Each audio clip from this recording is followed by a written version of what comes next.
اعوذ باللہ من الشیطان الرجیم بسم اللہ الرحمن الرحیم۔ اگر سجدگاہ گم ہو جائے یا کوئی بچہ اٹھا لے تو اپنی نماز کس طرح سے مکمل کرے؟ کیا نماز توڑ دینی چاہیے یا آپ اسی حالت میں نماز کو مکمل کر سکتے ہیں؟ بعض صورتوں کے علاوہ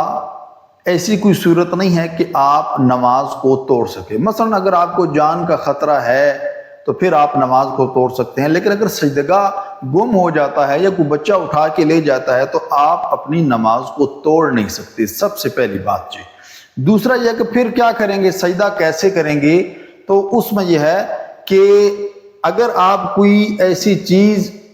وہ اٹھا سکتے ہیں کہ جس کے اوپر سجدہ کرنا صحیح ہے، مثلا اگر آپ کی جیب میں کوئی کاغذ ہے، کوئی پتہ ایسا پڑا ہوا ہے یا کوئی اور ایسی چیز ہے کہ جس کے اوپر سجدہ کرنا صحیح ہے تو آپ اپنی جیب سے نکال لیں گے، یا اگر قریب پڑی ہوئی ہے اور آپ اس کو اٹھا سکتے ہیں تو آپ اس کو اٹھا لیں گے اور اس کو رکھ کر آپ اس کے اوپر سجدہ کریں گے، پہلی بات سے۔ لیکن اگر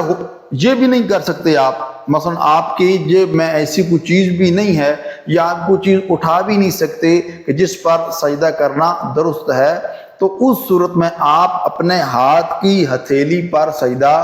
کر سکتے ہیں۔ اسی طرح آپ اپنے لباس کو استعمال کر کے آپ اپنے لباس پر سجدہ کر سکتے ہیں، یہاں تک کہ اگر آپ اپنی ہتھیلی کے اوپر سجدہ نہیں کرتے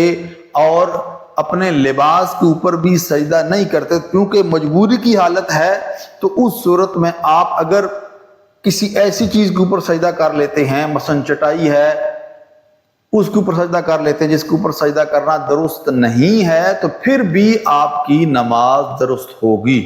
کیونکہ یہ ایک مجبوری کی حالت ہے۔ تو دعا ہے رحیم پروردگار کی بارگاہ میں کہ ہم سب کو احکام الہیہ کے مطابق زندگی گزارنے کی توفیق عطا فرمائے۔ والسلام علیکم ورحمۃ اللہ وبرکاتہ۔